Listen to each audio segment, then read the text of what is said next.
वातावरण सध्या बिघडलेलं आहे. नागरिक कुठेतरी घाबरलेले आहेत आणि अशा परिस्थितीमध्ये आरोप पण तुमच्यावर होतोय, की सागर बेग आणि त्यांची टोळी, त्यांचे कार्यकर्ते यांची दहशत श्रीरामपूरमध्ये आहे आणि त्या विरोधात सगळा उद्रेक दिसतोय. 2 दिवस झाले श्रीरामपूर बंद आहे. तुम्ही पत्रकार परिषद घेताय आज. काय मुद्दा मांडणार आहे?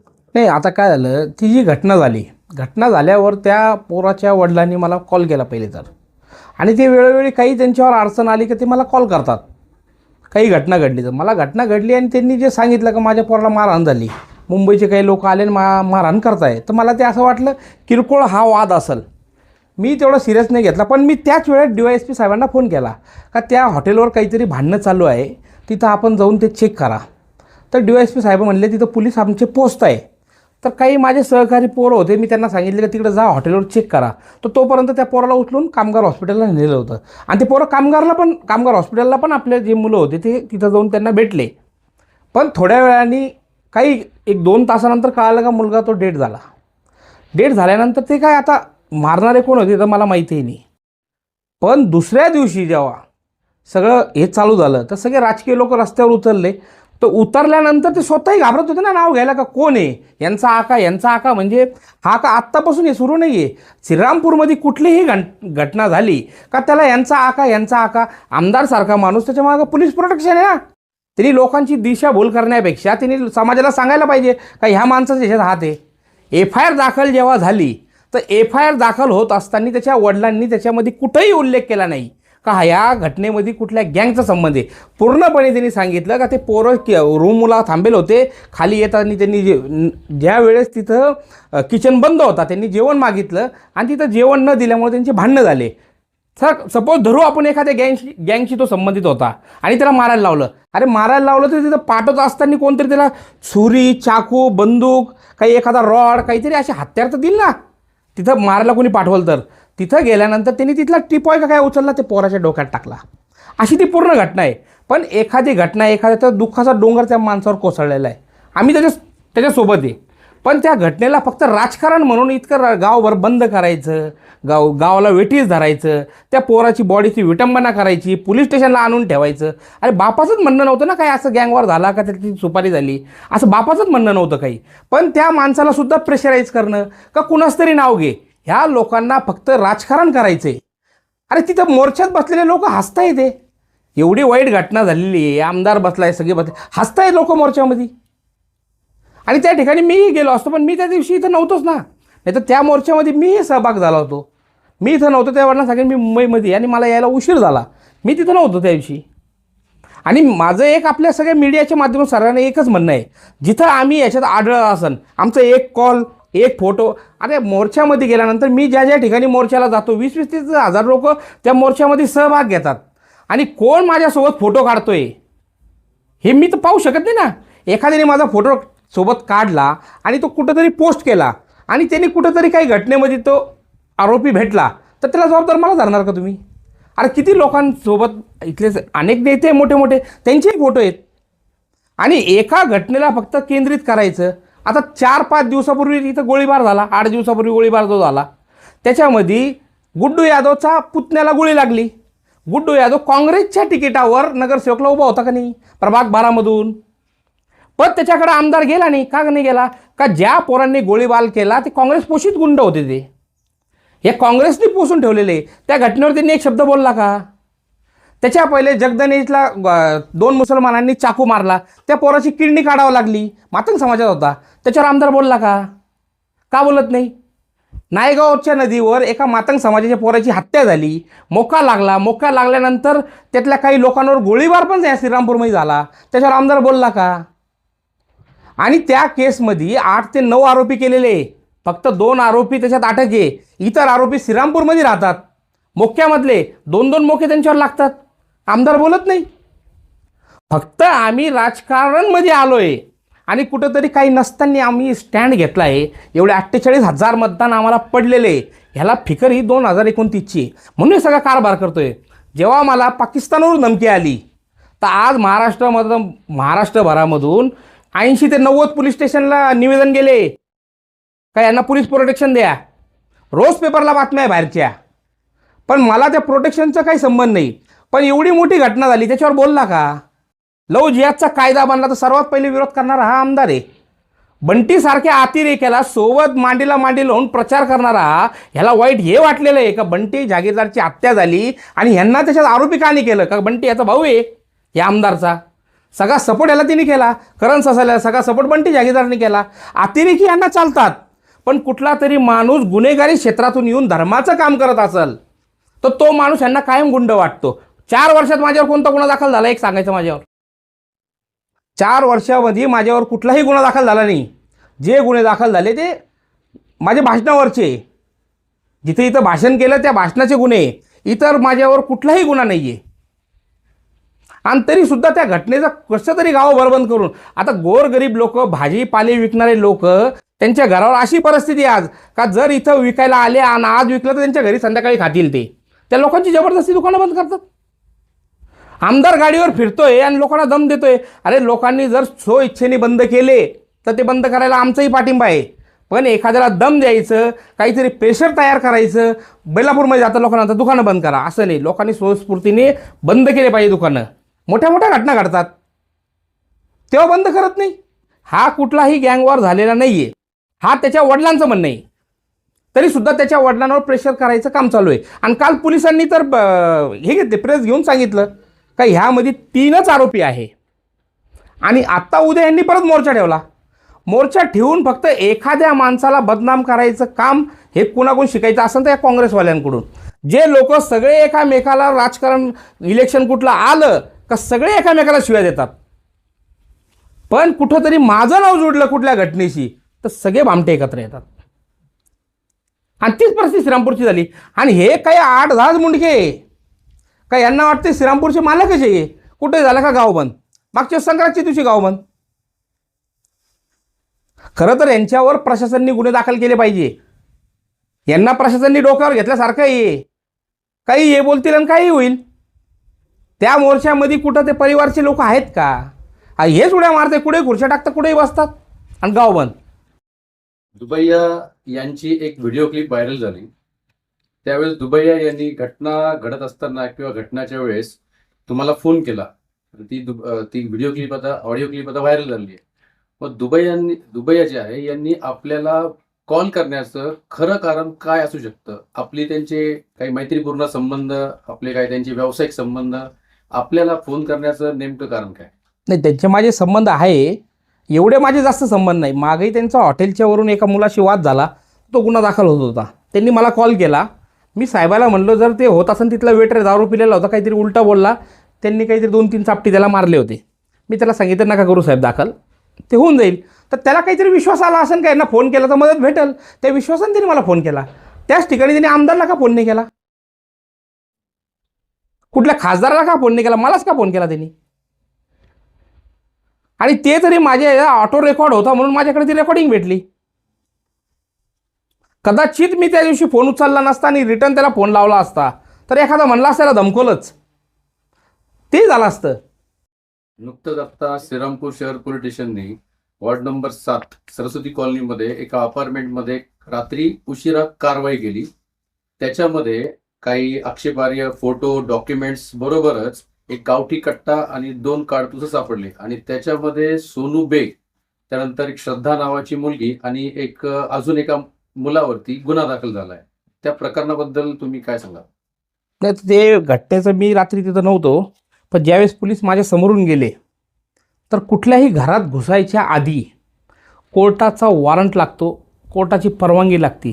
त्यांनी काल तो जी कारवाई केली, कुठलाही सरकारी पंच सोबत न घेता दरवाजा तोडून मध्ये एंट्री केली आणि ते सांगता हे भेटलं. हे पोलिसांचं म्हणणं आहे. त्याचे कुठंही त्यांनी त्या घटनेची रेकॉर्डिंग केली नाही. जर तुम्हाला माहिती, तुम्हाला तिथं सर्च करायचं आहे तर ते घर कुणाचं आहे त्याला घेऊन चावी बनवून तुम्ही ती रेकॉर्डिंग करायला पाहिजे होती.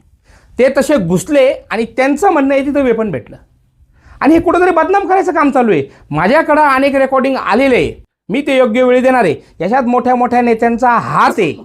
ज्या नेत्यांनी हे सगळं रचलेलं आहे त्या अनेक लोकांची माझ्याकडे रेकॉर्डिंग आल्या. अनेक पोरींकडे हे जाऊन सांगताय का तुम्ही यांच्यावर बलात्कारचे गुन्हे दाखल करा. त्या सगळ्या पोरींशी माझा संपर्क झालेला आहे.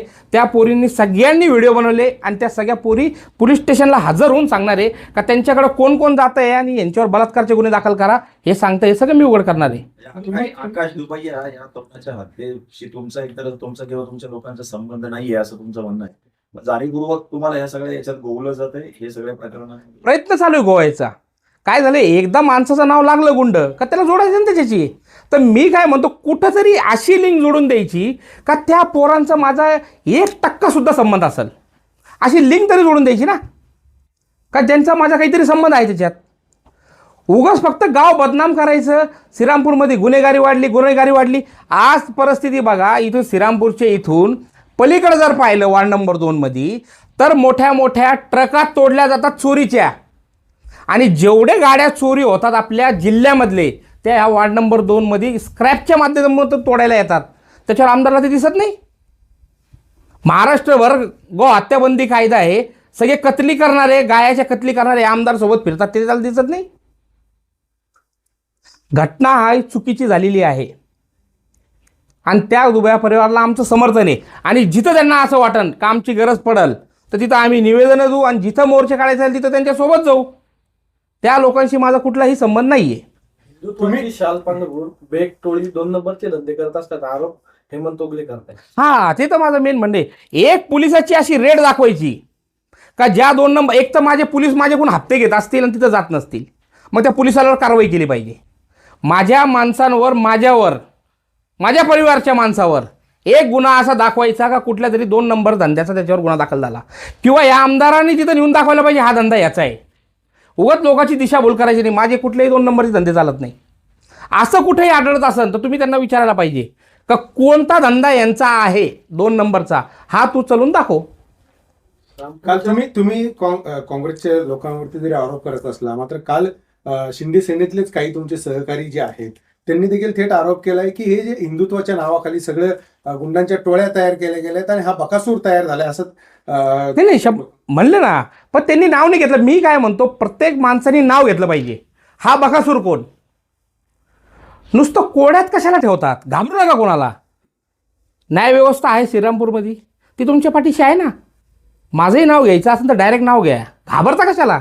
सगळे नाव घ्यायला पाहिजे. आणि हा पहिला मोर्चा आहे का ज्या वेळेस श्रीरामपूरमध्ये कुठलीही घटना होईल आणि कुठला तरी ओळखी पाळखीचा माणूस त्याच्यात भेटला काही कोड्यात बोलतात.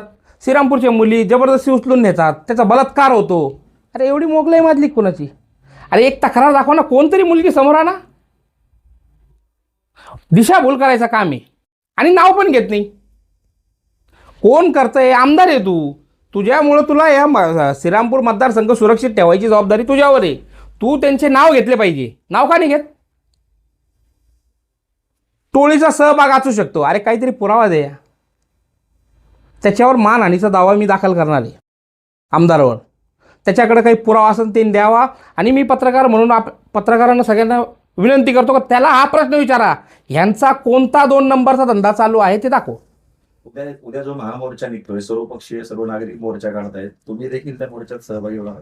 ते आपण काय सगळे तेच एकच लोक येते आणि ते आरोपच आपल्यावर करणार आहे. उगाच मी गेलो म्हणजे ते काहीतरी बोलणार मी काहीतरी बोलणार. लोक म्हणतील मोर्चाला खराब करण्यासाठी इथं आले आणि मला आमंत्रण आलं तर मी जाईन. काल एक कारवाई झाली श्रीरामपूरमध्ये गावठी घटना सापडला. त्यामध्ये सोनू जयप्रकाश बेग आणि त्यांच्या पत्नीचं आणखी एकाचं नाव आलं आणि त्यांचा संबंध तुमचे बंधू असल्याशी जोडला जातोय. आमदारांकडनं देखील आरोप होत आहे. नेमकं कसं बघताय इकडे. आता त्यांनी काही फाईल भेटली असं म्हणतात. आता एखाद्या लेडीज घरातली बाई आहे तिची फाईल असेल तिच्या नवऱ्याच्या नावाने तर कुणाच्या नावाला राहणार ती. आणि असे तर एक कॉन्फिडेन्शियली डॉक्युमेंट्स आहे. त्या घरात काय भेटतंय हे कॉन्फिडेन्शियली ठेवायला पाहिजे. पण कॉन्फिडेन्शियली न ठेवता तुम्हाला जे सांगायचं त्यांचं तात्पर्य आहे हे कुठेतरी बदनाम करायचे. त्याची बायको आहे त्याचे डॉक्युमेंट असतील हे काय सगळ्यांना सांगत फिरायचे का. तिचे काही डॉक्युमेंट असेल तर त्या घरामध्ये यांना जायचं. यांनी सर तिथं थांबून सरकारी पंचनामा करून त्या घरात घुसायला पाहिजे होतं. हत्यार कुठले भेटले नाही हा सगळा प्लॅन करून त्यात ठेवला गेला आहे. इतके दिवस हत्यारे भेटत नव्हते. अचानक हत्यारे भेटायला गेले लागले. त्याला कुठेही अटक केलेली नाही. त्याला हजर केलेलं आहे.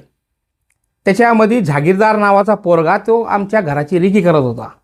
त्यावेळेसचा तो वाद आहे असा ती तक्रार आहे. त्या वादातून ती जी केस झाली आणि त्याच्यात तो हजर झाला आहे. त्याला कुठल्याही पोलिसांनी अटक केली नाही. सागर बेग यांना जाणीवपूर्वक बदनाम करण्याचं षडयंत्र सुरू आहे का? 100%. आता मी तुम्हाला पत्र देतो लगेच प्रिंट काढून. ज्या पठाण म्हणजे शाहरुख पठाणवर इथं गोळीबार झाला असं 1-1.5 वर्षापूर्वी एक केस झाली ज्याच्यात गोरख जेदेला अटक झाली. त्या केसमध्ये मी 1.5 वर्षापूर्वी अधिकाऱ्यांना पत्र लिहून दिलेलं आहे. पत्र का ह्या केसमध्ये आमच्या गोरखचा संबंध नाही आहे आणि त्याची रिसिट कॉपी माझ्याकडे आहे आणि DVR CDR सगळं त्यांच्याकडे जमा आहे. त्यांचं म्हणणं असं आहे जे मागचे अधिकारी होते त्यांनी तो लॅबला पाठवला नाही. तर ही चूक आमची का त्यांची आहे? 1.5 वर्षामध्ये तो 2दा जेलमध्ये जाऊन आला. ॲडिशनल SPनी त्याच्यावर चॅप्टर केस केली. त्या दिवशी त्यांना दिसलं नाही का हा फरार आहे. ह्याच दिवशी का अटक करायची हा सगळं ठरवून चालू आहे. आणि जो बडा नेता ह्याच्यात आहे त्याचे पूर्ण पुरावे माझ्याकडे आहे. आत्ताच सगळं ठरवून एक खट्टी मी परत प्रेस घेऊन तुमच्या समोर सगळ्या पुरावे आणणार आहे. सागर बेग जोपर्यंत इथे नव्हते त्याच्या अगोदर देखील अनेक टोळ्या इथं होत्या, गुन्हेगारी होती. त्यावेळी वेळी अनेक घटना घडायच्या. सागर बेग आल्यानंतर कुठेतरी इथल्या नेत्यांची कमी झालं का त्या किंवा त्या गुन्हेगार कमी झाले आणि तुमच्यावर वचक नाही म्हणून तुम्हाला हे सगळं गोवलं जातं? नाही, आता मी तेच सांगतो ना, माझे डायरेक्ट त्याच्याशी कोणत्या गुन्ह्याशी संबंध. मी म्हणतो मी 4 वर्ष 5 वर्ष झालं माझ्यावर कुठला गुन्हाच नाही दाखल झाला. आणि टोळी काय राहते मी तेच म्हणतो. काय लायसन्स देतो काय मी कोणाला? का माझ्या टोळीतला आहे आम्ही कोणाला परवानगी पत्र दिला का काय? का माझ्या टोळीतला आहे कुठलाही माणूस जोडायचा काय होतं का? ही बाकीची जी संख्या आहे मी पडतोय मग आमच्या 8-10 लोक समाज म्हणून माझ्या मागं सगळे. मी आज हे जे मोर्चे करताय याच्यासाठी मी उद्या मोर्चा म्हणलो ना तर अर्धा श्रीरामपूर गोळा करून घेईल. आणि मला कुठल्याही ऑफिसमधून फोन यायची गरज नाही. आज सगळ्या सरकारमधल्या लोकांचेही फोन येऊ राहिले मोर्चाला हजर व्हा. हा जो षडयंत्र आहे तो आमच्या सगळं लक्षात येतोय. आणि कुठल्याही टोळीशी माझा डायरेक्ट संबंध आला तर मला आरोपी करायला पाहिजे त्याच्यात. तुम्ही आरोपी डायरेक्ट मला करा. तुम्ही कुणाची वाट पाहतात?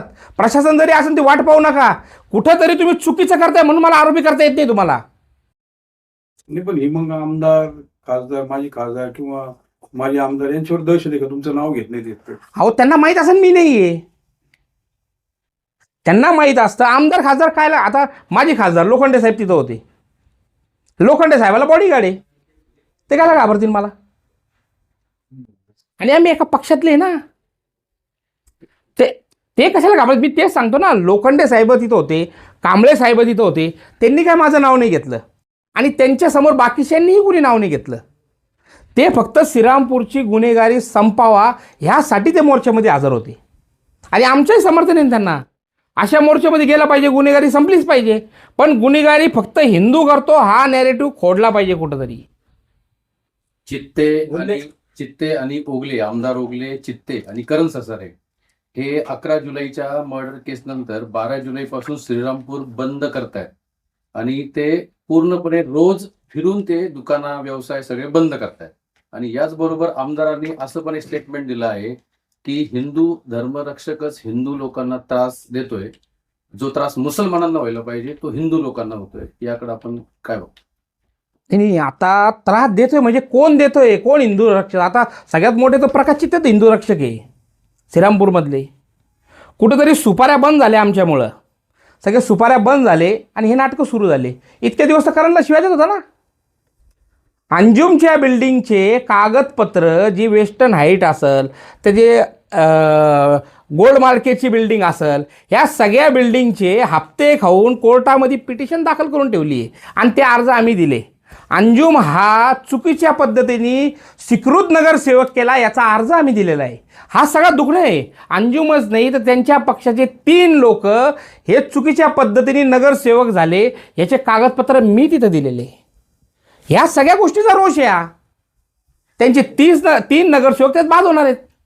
चित्ते आणि आमदार ओगले यांचं म्हणणं असं आहे की सागर बेग यांनी आतापर्यंत कुठल्याही मुस्लिम गुन्हेगारांच्या विरुद्ध मुवमेंट राबवली नाही. मागची बंटीच्या ह्याच्यात मला वाटतं माझं नाव आलं FIR मध्ये. पोलिसांनी क्लीन चिट दिली. बंटी हिंदू असेल मला असं वाटतं. बंटी हिंदू असेल, पाप्या शेख हिंदू असेल असं वाटतं. तो जागीरदार हिंदूच असेल, शाहरुख पठाण हिंदूच असेल असं मला वाटतंय. त्यात माझे नाव नाही आहे पण आलं ते मला क्लीन चिट भेटलेली आहे. सगळे हिंदूच आहे मला असं वाटतंय. एकंदरीत आता तुम्ही शिवसेना शिंदे गटाचे मध्ये पक्षामध्ये आहात. उपमुख्यमंत्री एकनाथ शिंदेशी यावरून काही बोलणं झालं? कारण ज्या पद्धतीने हे सगळं सुरू आहे त्यामध्ये कुठेतरी कुठे तुमच्यावरच आरोप केले जात आहेत. काही त्यांच्याशी बोलणं झालं एकनाथ शिंदेशी की या प्रकरणात तुमचा सहभाग नसला किंवा ते देखील शिंदे गटाचे नेते आहेत, तुम्ही शिंदे गटात आहात, लोखंडे देखील शिंदे गटात आहेत, तुमच्यावर आरोप होत आहे, मग याबाबत तुमचं काही बोलणं झालंय ते का? पूर्वीपासून पक्षात काय राहतात, थोडे हेवेदावे राहतातच. त्या हेवेदावेतून हे होतं. फक्त लोखंडे साहेब आणि कांबळे साहेब माझ्या विरोधात नाही. हा चित्ते हा प्लॅन करू नये. चित्तेला कुठं काही पूर्वी काहीतरी त्याला पद होतं ना, सगळं गेलं. ही हिंदुत्वाच्या नावावर भामटेगिरी गेली म्हणून सगळं काढून घेतलं ना. आज स्टँड नाही राहिला, उभा झाला. 8,000 मतं पडले ना. सगळ्यांनी आम्ही ताकद लावली, काय लोकांनी मान्य केलं का? हे तर सगळ्यात मोठं दुखणं आहे ना. या श्रीरामपूर शहरामधून 12,000 मतं आहे मला, अपक्ष असताना. पण ह्या गुंडाला स्वीकारलं ना, श्रीरामपूरकरांनी स्वीकारलं गुंडाला. पण ह्या गुंडाला बदनाम कसं करायचं? गुंड गुंड गुंड. आता जसं नवले साहेबांनी प्रश्न केला, मुसलमानांना काही करत, आता मुसलमानाला मारत फिरू रस्त्यावर. नाही, पण पक्षातून कुठेतरी तुम्हाला सस्पेंड करावं, निलंबित करावं किंवा अकालपट्टी करावी हे मी पक्षातून तशी मागणी करायला पाहिजे. जर आरोप आला तर पक्षाने काढून टाकायला पाहिजे ना. मी महाराष्ट्रभर सकल हिंदू समाजाच्या नावाखाली मोर्चे काढतो. पक्षाचा मी झेंडा वापरत नाही. पक्ष आहे, सोबत आहे. पक्षाचा आम्ही एक त्या लेवलपर्यंत काम करतो. पण आमचं मूळ काम हिंदुत्वाचं आहे. ज्या हिंदुत्वामुळे मी आज तुमच्या समोर बसलो आणि ज्या हिंदुत्वाच्या जोरावर मी महाराष्ट्रभर फिरतोय, त्या हिंदुत्वाचं काम मी सोडणार नाही. आणि ते मी सोडावा, ते मी बंद करावा, हे सगळे प्रयत्न आहेत. तुम्ही राजकारणात आहात आणि राजकारणामुळे श्रीरामपूरच्या गुन्हेगारांना पाठबळ करत असल्याचा आरोप देखील तुमच्या विरोधात करताय. मी तेच म्हणतो ना. आता जसं गोरख जेतेला उचलून टाकलं, 1.5 वर्षापूर्वी आम्ही तिथं दिली ना. मी आता सगळ्या पत्रकारांना नोटीस देतो ना. ते आम्ही तिथं अर्ज दिलेला आहे, त्याची रिसिप्ट कॉपी आम्ही दिली ना, की आम्ही CCTV फुटेजमध्ये घरी आहोत आणि तिथं गुन्हा घडतोय. तुम्ही आम्हाला गोळी मारताना आमचा रोल दाखवताय, कसं शक्य होईल? आणि पोलीस म्हणतात मागचे जे अधिकारी होते त्यांनी तो लॅबला पाठवला नाही. आता याच्यात चूक आमची आहे का त्यांची आहे? श्रीरामपूरमध्ये जी गुन्हेगारी समोर येते आहे, याला दोषी पोलीस आहेत का? आता पोलिसांनी जर असं वाटतंय त्यांना का गुन्हे घडताय आणि मी जबाबदार आहे, सगळ्यांवर मोके लावायला पाहिजे ना. कोणी थांबवलंय त्यांना? त्या लोकांवर कारवाई केली पाहिजे, मोके लावायला पाहिजे, MPD लावायला पाहिजे, तडीपार केलं पाहिजे. या सगळ्या गोष्टी करायला आता मी काय कुठल्या पदावर नाही आहे का माझ्या दहशतीमुळे पोलीस थांबतील? त्यांनी गुन्हे दाखल करायला पाहिजे सरसकट सगळ्यांवर. मी मागं प्रेस घेऊन आपण सर्व होते, प्रेस घेऊन सांगितलं होतं कुठल्याही व्यापारीला, कुठल्याही माणसाला माझ्यामुळं त्रास होत असेल, माझ्यामुळं कोणी धमकवत असेल तर तुम्ही मला संपर्क करा. मी माझे सर्व नंबर त्या पेपरमध्ये जाहिरातमध्ये छापले होते. का तुम्ही मला डायरेक्ट संपर्क करा. तुम्हाला माझ्याकडून धमकी दिली, माझ्याकडून काही त्रास होत असेल, तुम्ही मला संपर्क करा. तुमच्या हिंदुत्वावर नेहमी प्रश्न विचारायचा आहे. सागर बेगला कुठल्याही प्रकारचा पाठिंबा नसताना आज एवढी महाराष्ट्रभर म्हणा, जिल्हाभर म्हणा, नावलौकिक आणि तुम्हाला कामामध्ये हिंदुत्वाच्या तुम्ही आहे. पण सागर बेगला नेमकं मोठं कोणी केलंय? दहशतीने, गुंडगिरीने का हिंदुत्वाने? नाही, मला तर माझ्या कामाने मोठं केलं. बघा, माझ्यावर गुन्हे नव्हते मी असं सांगत नाही. माझ्यावर गुन्हे होते, निर्दोषी झालो. पण आजही काही पत्रकारांच्या म्हणजे आमची नाराजगी आहे त्यांच्यावर. ते काही शहानिशा करत नाही. गुन्ह्यांची आमची लिस्ट छापल्या जाते, पण किती त्याच्यात निर्दोष झाले, किती गुन्हे बाकी आहे, याची शहानिशा आपण पत्रकारांनी केली पाहिजे. 16 गुन्हे, 30 गुन्हे, 25 गुन्हे, अहो निर्दोष झाले.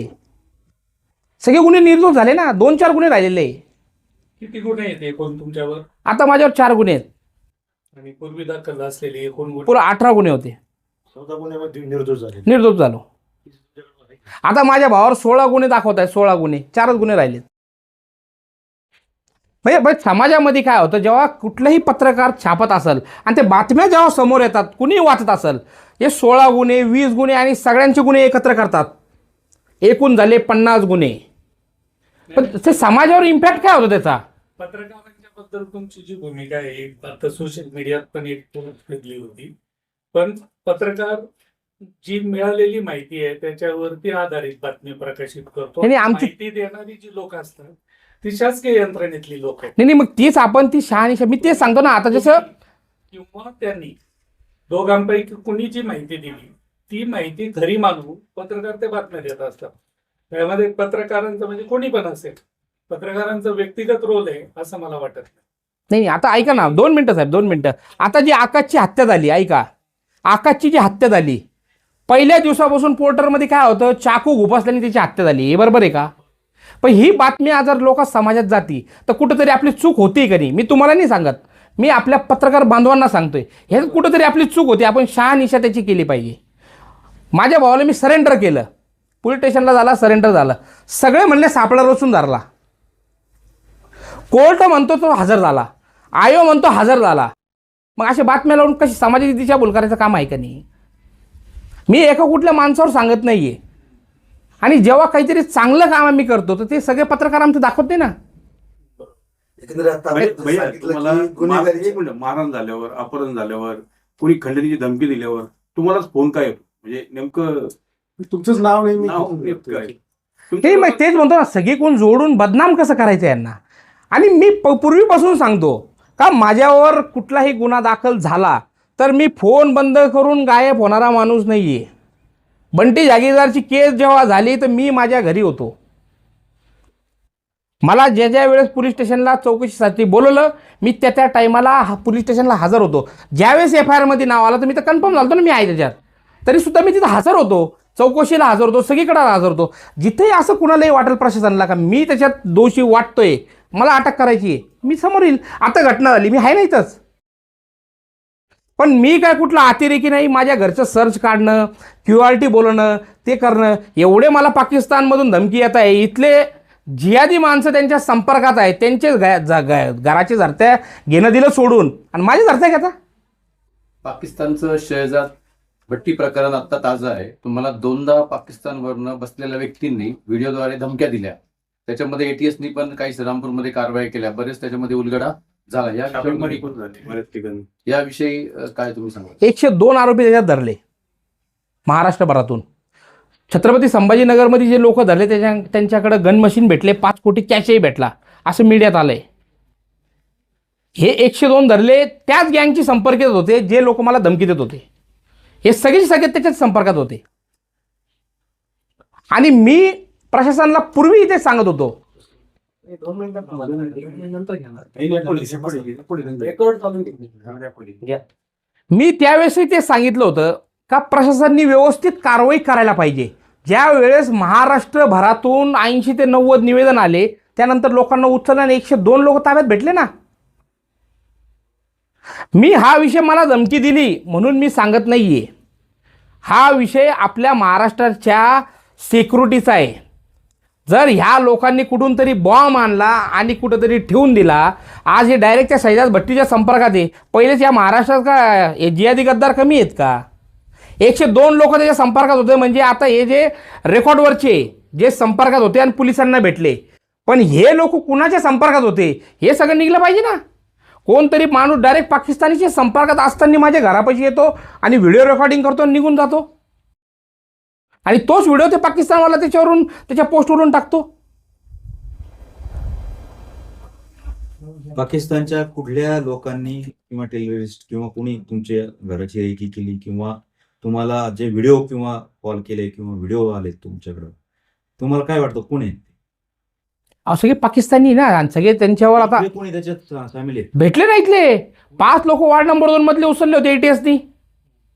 5 लोक जे मुसलमान उचलले ते सगळे काँग्रेस पोषित आहे, सगळे काँग्रेसच्या संपर्कातले लोक आहे. तुम्हाला जे धमक्या आल्या किंवा काय आल्या याच्या अगेन्स्ट आपण काही पोलीस स्टेशनमध्ये FIR केली किंवा? मी नाही गेली. तिथं राहणाऱ्या माणसांनी, जो तिथं राहतो त्यांनी पाहिलं हे बिल्डिंगचा आपले फोटो आहे आणि व्हिडिओमध्ये तो सांगतो याला बॉम्ब निवडून टाकू. मग तो घाबरला, त्याची मुलं बाळ राहतात, तो गेला पोलीस स्टेशनला तक्रार केली. मी काही सिरियस नाही घेतलं त्याला. तो गेला, तिने तक्रार केली आणि त्यात तिने तक्रार दाखल केली ना, असंच झालं. मग त्याच्या तक्रारीवर 2 धरले, ते अल्पवयीन निघले. पण अल्पवयीनला मोबाईल दिला कुणी? अल्पवयीनकडे मोबाईल दिला, अल्पवयीनला गाडी दिली. काहीतरी कायदा पास केला ना आता का अल्पवयीन मुलगा जर गाडी चालवत असेल तर त्याच्या बापावर गुन्हा दाखल करा. पण तशी कारवाई नाही झाली, कारण धमकी मला आली ना. ती मला धमकी आली म्हणजे मोठी कारवाई करायची, म्हणजे सागरबेग फेमस होऊन जाईल. कारवाई करायची नाही ती याच्यात. एकंदरीत आपण आता जे बोलले की तुम्ही देखील गुन्हेगारीच्या विरोधात आहे, मग नेमकी श्रीरामपुरात गुन्हेगारी टोळ्या कोणाच्या आहेत आणि कोण गुन्हेगारी पोचतो? नाही मी हेच सांगतो ना, ज्या माणसाला हे सगळा अभ्यास आहे, आमदार आहे ना, तू सांग ना सगळ्यांची नावं. एकच बेकटोळी बेकटोळी बेकटोळी, अरे बेकटोळीचे सदस्य सांग, कोण याच्याशी निगडीत आहे, त्यांचे कॉल आहे का, कुठंतरी भेटले का, कुठंतरी प्लॅन झाला का? असे लोक असतील तर आम्हाला आरोपी करा ना. भाजपच्या एका महिला नगरसेवकाकडनं ठिय्या आंदोलन जे पोलीस स्टेशनमध्ये झालं त्याच्यामध्ये असं सांगण्यात आलं की आता टोपीधारक लोकांकडनं हिंदूंना भीती नाहीये, आता भगवाधारी लोकांकडनंच हिंदूंना भीती आहे. ते त्या मोर्चामध्ये पाहिले की ते टोपी धारक आणि दाढी धारक होते त्या दिवशी. ते जे केलं ना त्यांनी, आणि जेवढे आहे असा तिथं कोणता माणूस त्याचे 2 नंबर धंदे नाही आहे. मटके त्यांचेच आहे ना, मटके त्यांचेच चालतात, बिंगो त्यांचेच चालतात, आहे ना त्याचे संबंधित सगळे. हे 3 आरोपी जे पकडलेले आहेत यांचा तुमच्याशी काही संबंध आहे का? किंवा काहीच संबंध नाही माझा. ही लोक कोण, काही पार्श्वभूमी तुम्ही म्हणजे आता याच्यात आरोप होते म्हणून त्यांची त्यातला पार्श्वभूमी एक शोधली. आरोपी तुमचा नातेवाईक आहे असं अहो, सांगितलं. नातेवाईक तो जय भीम, मी वाल्मिकी समाजाचा, कसा नातेवाईक करता माझा? पण काहीच परिचयाचे नाही आरोपी. अरे माझा मी म्हणतो ना, काय माझं त्याचं कुठंतरी काहीतरी आलं तर मला आरोपी करून टाका. गाव बंद आहे पूर्णपणे. आता उद्या मोर्चा आहे, गाव बंद आहे. या सर्व गोष्टीवरती आणि या सगळ्या आरोपावर आधी तुमची पुढील भूमिका नक्की काय? नाही, आता उद्या जर गाव उघडलं नाही, आतापर्यंत आम्ही शांततेची भूमिका घेत होतो. परत लोकांना आजही मी रस्त्यावर उतरून सगळं खोलायला लावलं असतं, पण लोकांना कुठंतरी असं वाटलं असतं का हे लोकांना जबरदस्ती यांचं नाव येऊ नये म्हणून हे ताकदीचा वापर करताय, म्हणून मी शांत बसलो. पण उद्या यांचा मोर्चा होऊन जाऊन द्या. मोर्चा झाल्यानंतर परत त्यांनी ती भूमिका घेतली तर त्याला विरोध करायला मी रस्त्यावर राहील. सगळे व्यापाऱ्यांना आम्ही भेटू आणि सांगू तुम्ही दुकानं उघडा, कुणाच्या त्या भीतीला घाबरू नका. आमदार सारख्याला शोभतं का 2 व्हीलर फिरतो, लोकांना दम देतो, बंद कर बंद कर बंद कर, का जागिरी एक काय त्याची श्रीरामपूर? या सगळ्या प्रकरणावर एकच स्पष्टीकरण हवं. जे 3 आरोपी पकडलेले आहेत त्यांचा तुमचा काही संबंध आहे का? आणि हे 3 आरोपी कोण आहेत याची पार्श्वभूमी जाणून घेतली, कारण आरोप तुमच्यावर होते. आता याच्यामध्ये भाजपचा नेता आहे आपला श्रीरामपूरचा, त्याच्या रॅल्यामध्ये हे आहे 2 व्हीलरवर, करा तर त्याला पण आरोपी. 2 व्हीलरवर ते सोबत राहिल्यावर आहे हेच आरोपी. हेच आरोपी. ह्या आरोपी मधला जो जाधव हो आहे ना, 2 व्हीलर रॅली, त्याच्या मागं तो ते भाजपमध्ये हे आता का भाजपमध्ये आहे. नाव काय त्यांचं? सगळं व्हिडिओ देतो ना तुम्हाला. नाही आता जे तुम्ही जे नेते गोरखचं नाव घेतात, गोरख पण सगळेच लोक भाजपच्या गाड्यावर वाढदिवस साजरे करायला एकामेकाचे फोटो लावले, तेव्हा कोण नाही बोलणार त्याच्यात? सगळ्यांवर कारवाई करायला पाहिजे ना. आता गोरखवर पण केली तर त्याच्यासोबत गाडीवर जो फिरत होता, जो ताकद देत होता, त्याला पण झाली पाहिजे कारवाई.